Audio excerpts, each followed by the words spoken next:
26 मार्च 2000 को हुए चुनाव में व्लादिमीर पुतिन रिकॉर्ड 53% वोट से जीत गया।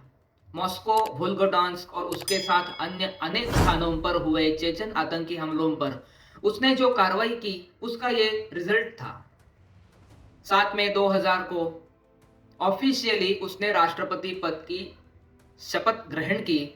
उसकी पॉपुलैरिटी अच्छी खासी बढ़ी थी, लेकिन अगस्त 2000 में उसे पहला जोरदार झटका लगा।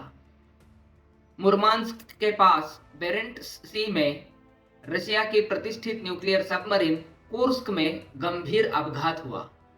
इस मामले को पुतिन सरकार ने खराब तरीके से हैंडल किया।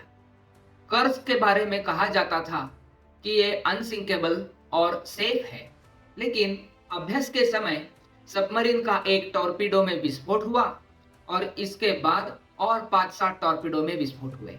सबमरीन डूब गई। कुछ बड़ा गंभीर हुआ है, ये नेवल कमांड के समझ में आया, लेकिन उन्होंने पुतिन को गलत रिपोर्टिंग किया। पुतिन उस समय ब्लैक सी के पास अपनी छुट्टियां बिता रहा था। नेवल हेडक्वार्टर ने उसे एवरीथिंग अंडर कंट्रोल ये रिपोर्ट दिया, लेकिन ये रिपोर्ट गलत था। कुर्स्क सबमरीन घटना में 118 नौसैनिक मारे गए, लेकिन घटना के लिए कोई भी जिम्मेदार नहीं ठहराया गया।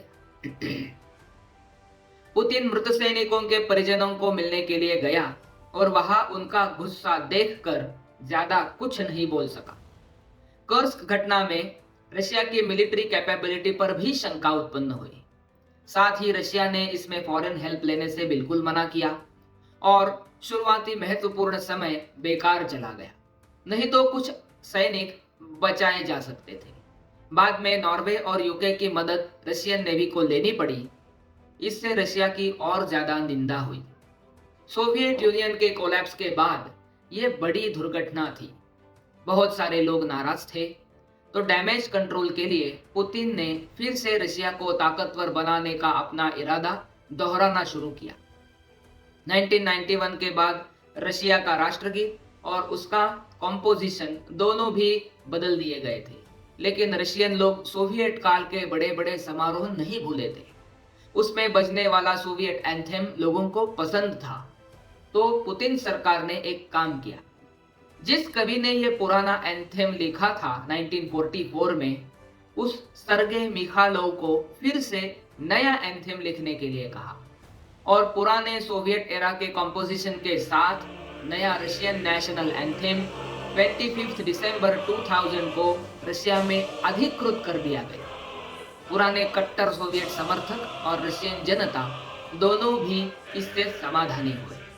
पुतिन के प्रतिष्ठा पर दूसरा बड़ा झटका मॉस्को के दुब्रोवका थिएटर में चेचन आतंकी हमला हुआ तब लगा। मॉस्को के ये थिएटर में Islamist separatist movement of Chechnya के आतंकी हमलावरों ने हमला कर सैकड़ों लोगों को बंदी बनाया था। रेस्क्यू ऑपरेशन में थिएटर में केमिकल एजेंट छोड़ा गया। थिएटर के अंदर सभी लोग बेहोश होकर सो जाएं और फिर रेस्क्यू आसान होगा, ये सोचकर ये कदम उठाया गया। किसी भी हालात में चेचन आतंकियों से कॉम्प्रोमाइज नहीं करना है, ये पुतिन ने निश्चित किया था। लेकिन इस उपाय का बहुत गंभीर परिणाम हुआ। ऑफिशियल नंबर्स के मुताबिक 131 सिविलियन, उसमें से 17 लोग थिएटर में काम करने वाले एक्टर थे और 40 आतंकी मारे गए। पुतिन ने घोषित किया कि वो किसी को भी नहीं छोड़ेगा और इसके साथ ही मॉस्को और रशिया के अन्य बड़े शहरों में बड़ी संख्या में इन्वेस्टिगेशन शुरू किए गए। चेचनिया की राजधानी ग्रोजनी में large scale operation Russian military ने किया और चेचन सेपरेटिस्ट की कमर तोड़ दी। दिसंबर 2003 में पुतिन को पब्लिक रेटिंग में 83% वोट मिले और एक बार फिर पुतिन ही रशिया का नया जार है, ये साबित हुआ। 2004 में पुतिन की दूसरी राष्ट्रपति टर्म शुरू हुई। 14 मार्च 2004 को Vladimir Putin record break 71% vote से रशिया का दूसरी बार राष्ट्रपति चुन लिया गया। यह टर्म भी दुर्घटना और अंतर्राष्ट्रीय राजनीति की घटनाओं से भरी हुई रही है। अक्टूबर 2004 में बेस्लान स्कूल में मॉस्को थिएटर जैसी घटना फिर से हुई। 330 लोग मारे गए, उनमें से 186 बच्चे भी थे। पुतिन पर बहुत दबाव था। चेचेन आतंकियों ने फिर से उसे चैलेंज किया था, तो उसने ग्रोजनी में और चेचनिया के अन्य शहरों में मिलिट्री ऑपरेशन शुरू किया। बड़ी संख्या में चेचन आतंकियों का खात्मा मिलिट्री ने किया। पुतिन की पहली टर्म रशिया की आर्थिक स्थिति में सुधार लाने में ठीक ठाक रही। पुतिन जहां भी जाता था, वहां रशियन राष्ट्रीयता और राष्ट्रवाद को बढ़ावा देता था। आज भी वो ये करता है। लोगों से जुड़ना, उनसे बात करना, उनसे और उसकी न्यूज़ बने, ये देखना भी इसका एक भाग है। पुतिन बड़े कार्यक्रमों में खुद राष्ट्रगीत गाता है। ये भी इसी राष्ट्रवाद का एक सांकेतिक रूप है। पुतिन ने पुराने कट्टर सोवियत लोगों को भी खुश किया है और इसके साथ नई industry, Russian car industry, railway, agricultural project, health care project, housing project, education, इस सब को बढ़ावा दिया है और उसका अच्छा रिजल्ट भी मिलने लगा। आज हम ये देख सकते हैं। 2005 से पुतिन के नाटो के साथ संबंध बिगड़ने चालू हुए। 2007 में जर्मन चांसलर एंगेला मर्केल के साथ द्विपक्षीय वार्ता में पुतिन मीटिंग में ही अपने ब्लैक लैब्राडोर कुत्ते को लेके आया। मर्केल को कुत्ते बिल्कुल पसंद नहीं थे। इस घटना का भी परिणाम हुआ। इसके बाद मर्केल और पुतिन दोनों के रिलेशन हमेशा टेंशन में रहे हैं। 2006 के बाद नेटो और यूरोपियन यूनियन के साथ पुतिन के संबंध खराब ही चल रहे थे। 2007 में म्यूनिख सिक्योरिटी कॉन्फ्रेंस में पुतिन ने अपने भाषण में नाटो के ऊपर गंभीर आरोप लगाए। उसने कहा नाटो एक्सपांशनिस्ट है और अपना डर जाहिर किया। यूक्रेन वॉर की शुरुआत यहाँ से है, ये हम कह सकते हैं। अपने होम फ्रंट पर भी पुतिन को एक अलग राजकीय समस्या थी। 2008 में उसकी प्रेसिडेंटशिप टर्म समाप्त होने वाली थी और रशियन कॉन्स्टिट्यूशन के मुताबिक तीसरी टर्म के लिए वो एलिजिबल नहीं था। पुतिन ने अपने खास मित्र के साथ राजकीय दांव खेला। दिमित्री मेदवेदेव पुतिन का खास दोस्त है, विश्वासु है और आज भी उसके साथ है। वो उस समय रशिया का प्रधानमंत्री था। पुतिन ने उसे राष्ट्रपति बनाया और वो खुद प्रधानमंत्री बन गया। इसी के साथ फॉरेन अफेयर्स से रिलेटेड और सारी इंटरनल एग्जीक्यूटिव पावर प्रधानमंत्री के पास उसने ट्रांसफर करवाई। 2008 तक राष्ट्रपति पुतिन रशिया का पावर सेंटर था। 2008 से 2012 तक रशिया का पावर सेंटर प्रधानमंत्री पुतिन बन गया। 2008 के बाद रशिया में चेचेन आतंकवाद में काफी कमी आई, आर्थिक स्थिरता आई।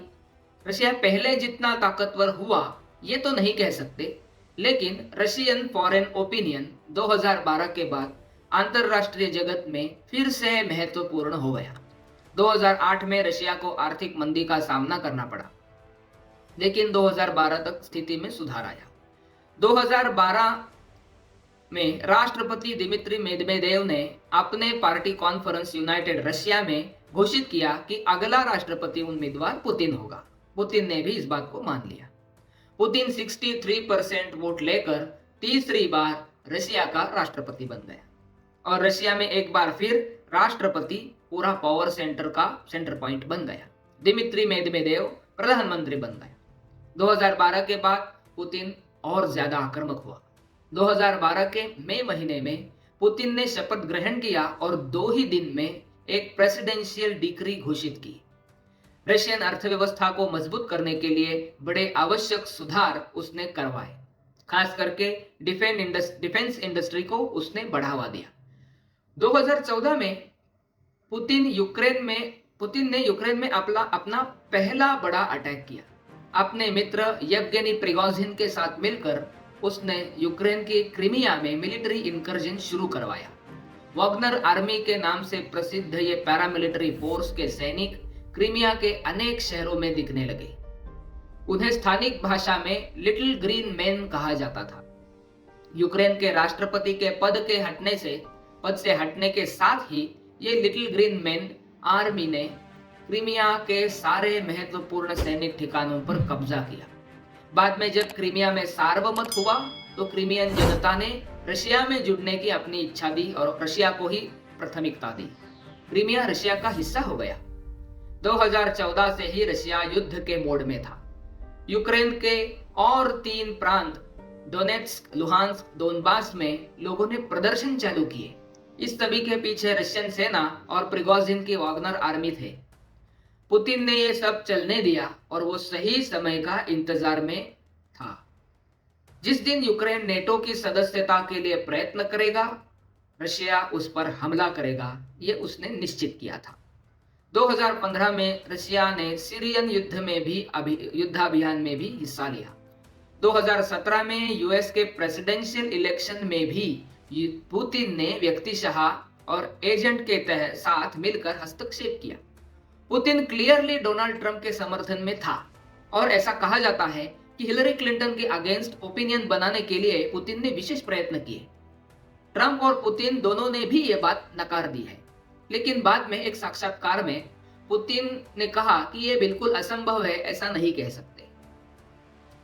2018 में पुतिन चौथी बार राष्ट्रपति चुन लिया गया और इस बार उसे 76% वोट मिले। 2019 में रशिया के अंतर्गत चुनाव में हस्तक्षेप करने का उस पर आरोप लगा, लेकिन यह चुनाव भी यूनाइटेड रशिया ने भारी बहुमत से जीत लिया।